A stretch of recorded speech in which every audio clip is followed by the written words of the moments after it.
Hello, I'm Bruce Pruiksma, coming to you live today from Ashy Ribbons, January 2021, and I'm sending out to the people, the tribes along the up in the hills, along the Gulf of St. Vincent. They were the Brigidines and the Sisters of Mercy. They were known to feud with one another, ideologically, so to speak. And but eventually they set up this tent. They lived in tents themselves, but they set up this communal tent where they would have wine and cheese socials, and they learned to get along, coexist, so to speak. But then would scurry back to their own tents, so they didn't want to give up their identity that much in order to assimilate with one another entirely. Ecumenicalism was not trendy yet.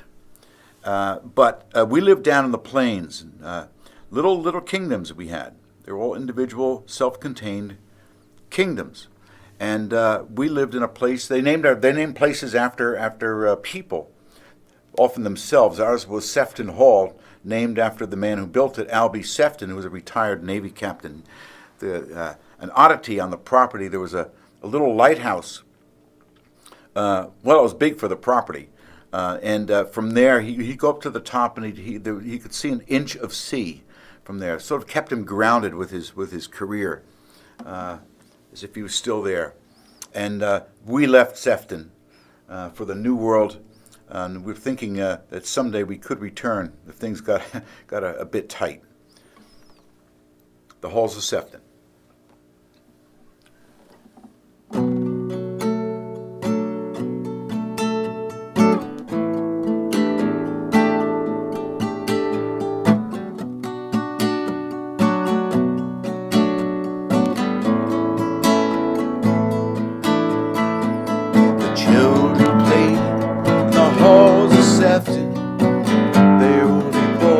They rolled out the wagon, and outside the kitchen, you could see the banana trees of the plantation.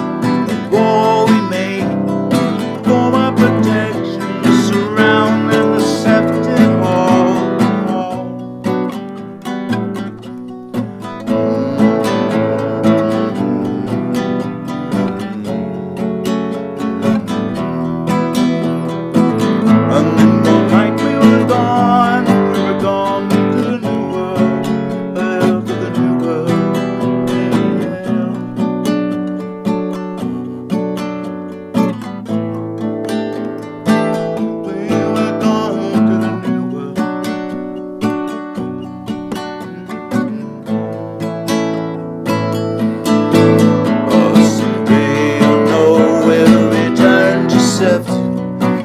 Reclaim our lives the way that we left them.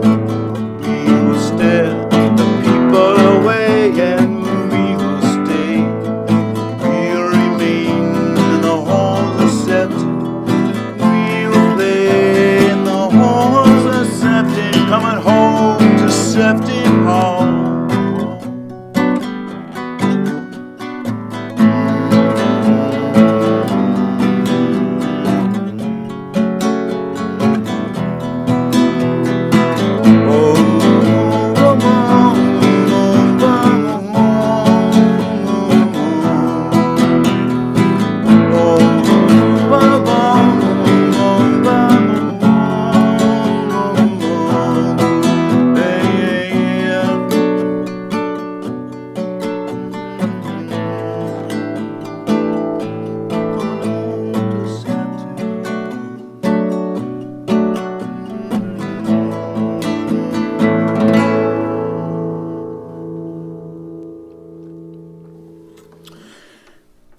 I just remember this, that we really turned it into a little kingdom.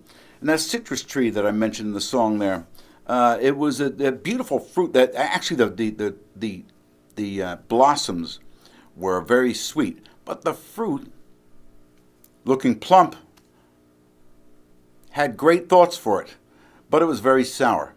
But it was still beautiful. And we built a brickyard around that tree. And we kept it in contour.